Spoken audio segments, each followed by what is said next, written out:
সকালবেলা এখন তো প্রায় প্রতিদিনই হাঁটতে যাই, প্রায় বললে ভুল হবে। মাঝে মধ্যে যদি শরীর অসুস্থ থাকে তাহলে এক আধ দু যাই না আর কি।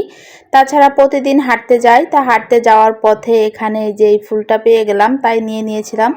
হাঁটতে হাঁটতে তো ফুল প্রায় ঝরে গেছে। তারপরে এখানে এসে একটু ছবি নিচ্ছিলাম, ভিডিও নিচ্ছিলাম। আর এটা দেখো, শিয়াল মামাকে দেখা যাচ্ছে, তাই একটু ভিডিও টেনে তোমাদেরকে দেখাচ্ছিলাম। আর হঠাৎ করেই ঝুম বৃষ্টি নেমে গেল।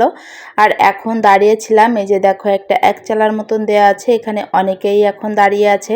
এখন ওই যে 6:30টার মতন বাজে, আর এখনই কিন্তু সবাই সবার কর্মস্থলে বেরিয়ে গিয়েছে। বৃষ্টি হোক আর যাই হোক, কাজ তো করতেই হবে, এটাই আর কি। তা আসার পথে হলো এখানে শাক দেখেছিলাম, কলমি শাক। তা সেটা অনেক ভালো লাগতেছিল, তাই দেখে কিনে নিলাম। আর তারপরে এই যে দেখো, ভাবতেছিলাম যে বৃষ্টি হচ্ছে তাহলে একটু পরোটা নিয়ে যাই। তা পরোটা তো একেবারে বুড়ো তেলে লুচির মতন ভাজি করতেছিল।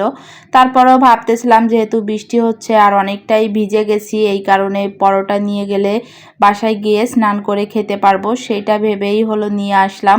আজকে আর ভাতটা করতে ইচ্ছা করিনি। তা এখন কিন্তু বাসায় এসে স্নান করে তারপর হলো পূজা দিয়ে নিয়েছি। আমি স্নান করার আগে তোমাদের দাদা ভাই স্নান করে অলরেডি খেয়ে নিয়েছে, আর এখন আমি আর ভাই খেয়ে নিব। তা ব্লগটি কেমন লাগলো অবশ্যই কমেন্টে জানিও।